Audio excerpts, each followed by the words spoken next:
Donc les veines de la terre, je vous l'ai remis là. Frioul, c'était mon prof. C'est un agronome. Donc en fait, lui, ce qui est bien pratique, c'est que en fait, les agronomes, moi, je vais récupérer dans leurs travaux toutes les valeurs, toutes les mesures, parce que eux, ils ont les outils pour faire des mesures.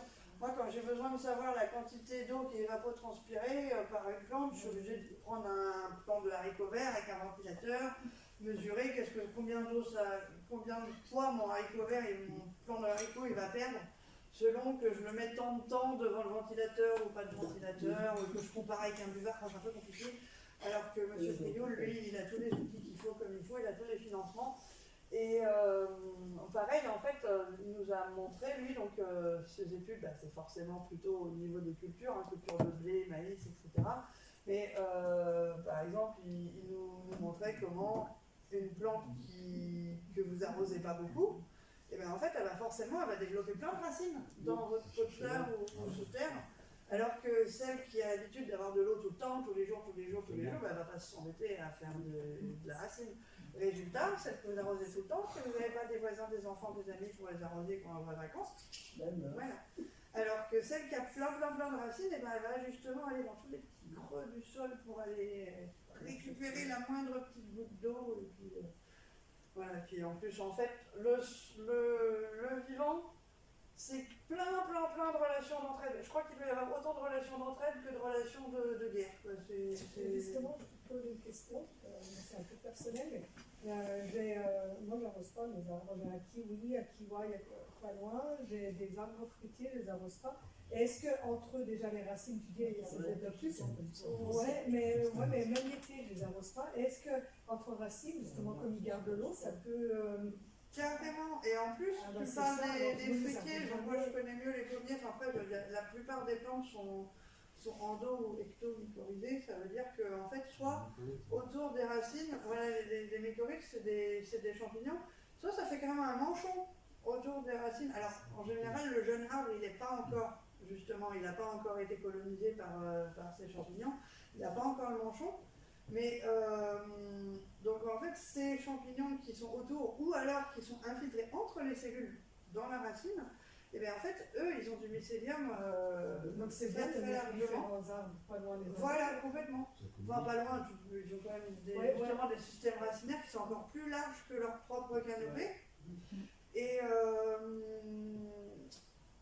quand j'ai parlé de clés serrures tout à l'heure dans la communication, donc je vous parlais de clés serrures pour sentir les odeurs avec notre nez, mais en fait, les bactéries, depuis le temps que les bactéries existent, donc bien avant les arbres et les plantes à fleurs qu'on connaît maintenant, depuis le temps que les bactéries et les plantes cohabitent, en fait, elles utilisent ce que les scientifiques appellent le quorum quenching ou quorum sensing.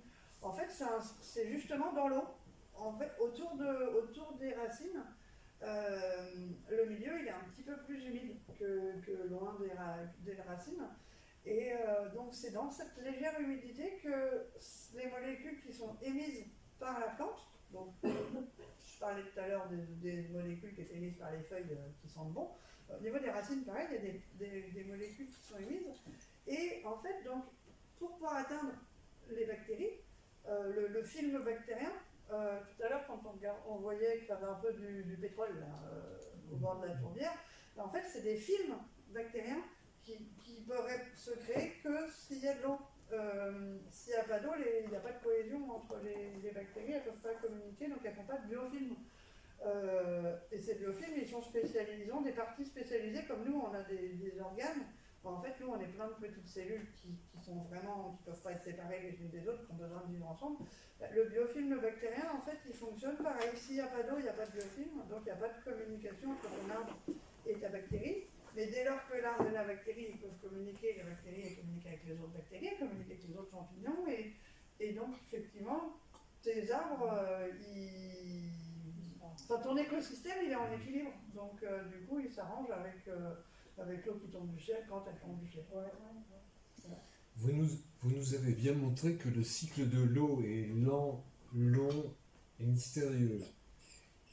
Comment vous analysez le phénomène des bassines qui se développent? Bah, moi, la bassine, du coup, je vais l'assimiler à un plan d'eau ouvert, comme un lac.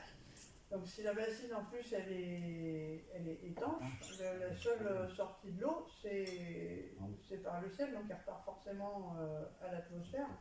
Moi ce qui me pose problème dans les bassines, c'est pas forcément. Enfin, il y a le problème écologique, mais moi ce qui me pose problème c'est la privatisation de l'eau. L'eau c'est quelque chose qui a partout, que tout le monde a besoin, que le vivant utilise.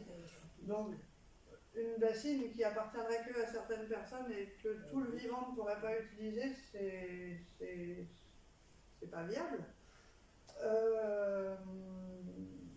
Il vaut mieux une forêt, si on veut garder l'eau longtemps, qu'une bassine, parce qu'une bassine, en un mois, je crois que ça doit pouvoir, enfin, tout dépend de la bassine, mais quand il fait vraiment chaud, l'évaporation, elle est tellement énorme que la bassine, en fait, c'est juste de l'eau qui a été volée ailleurs On y voit justement au saisie, hein, quand il fait très chaud, les marais, c'est pas.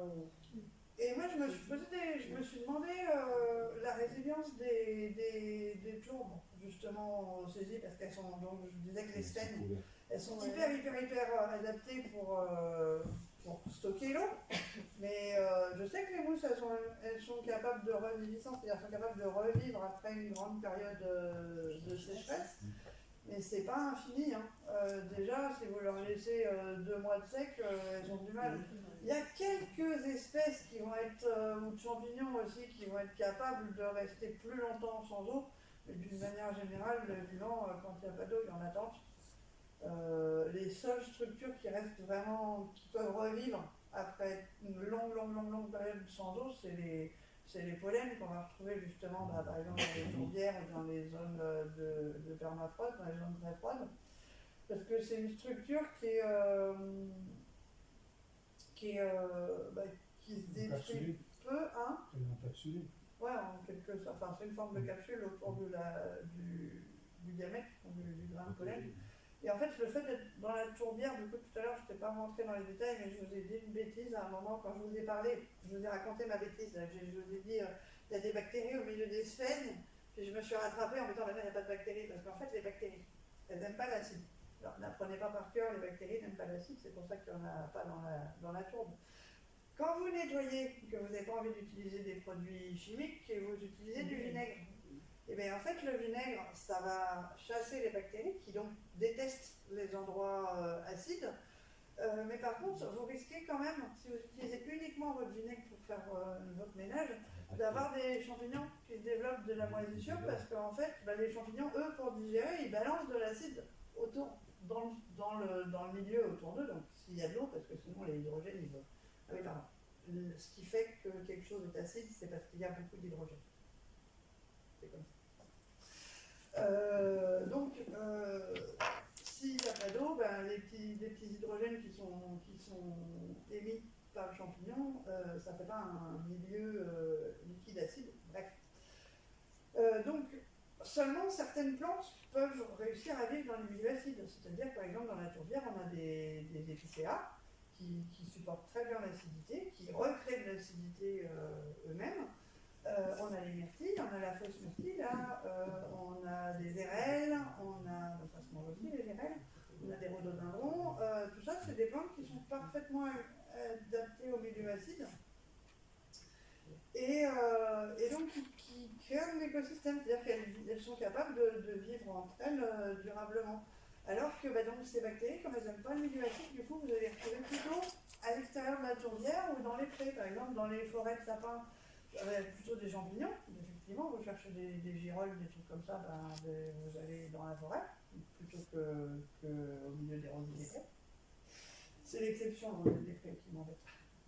Et dans les alpages, là où il y a les mousses de vache, où il y a le soleil, où il y a de la petite herbe tendre, et vous avez moins de champignons, mais plus de bactéries. Donc voilà, c'est pour dire que les bactéries n'aiment pas du tout l'acide, et c'est pour ça que vous nettoyez chez vous avec du vinaigre.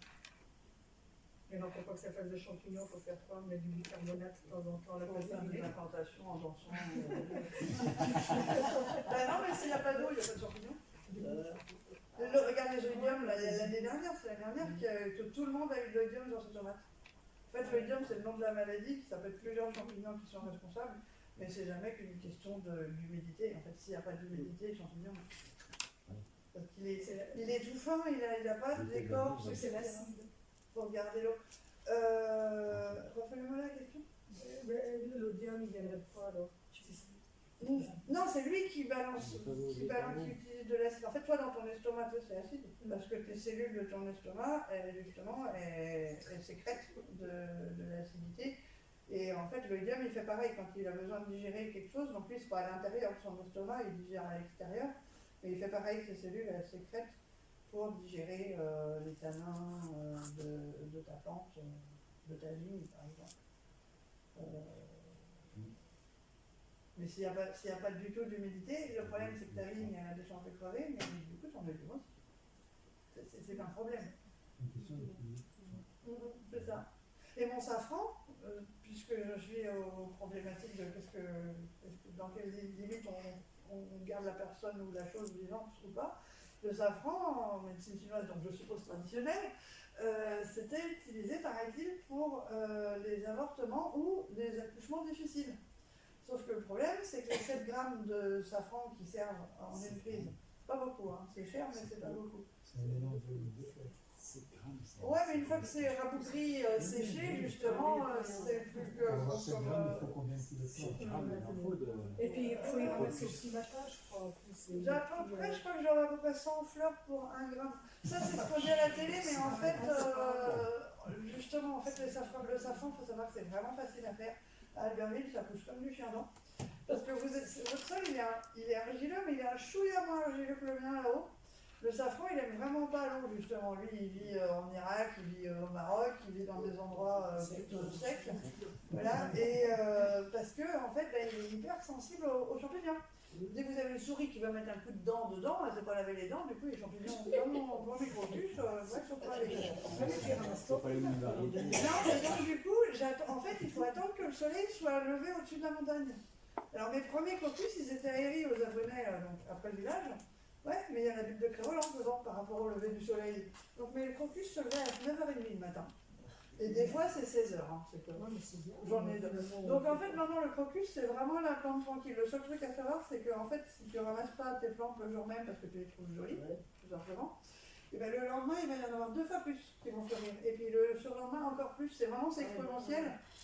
Du coup, en fait, le crocus, vous n'avez vraiment pas besoin de vous en occuper. Vous plantez vos bulbes et puis c'est tout. Vous les arrosez pas. Tu coupes la fleur entière? Moi, je coupe la fleur entière parce que sinon, je ne m'y retrouve plus. Ah, Du coup, je prends pousser ça. ma maman, à qui j'en ai donné quelques-uns, forcément. Alors, elle ne veut pas du tout retirer les fleurs. Donc, en fait, elle va chercher, elle laisse bien les pétales, elle va chercher des stigmates au milieu.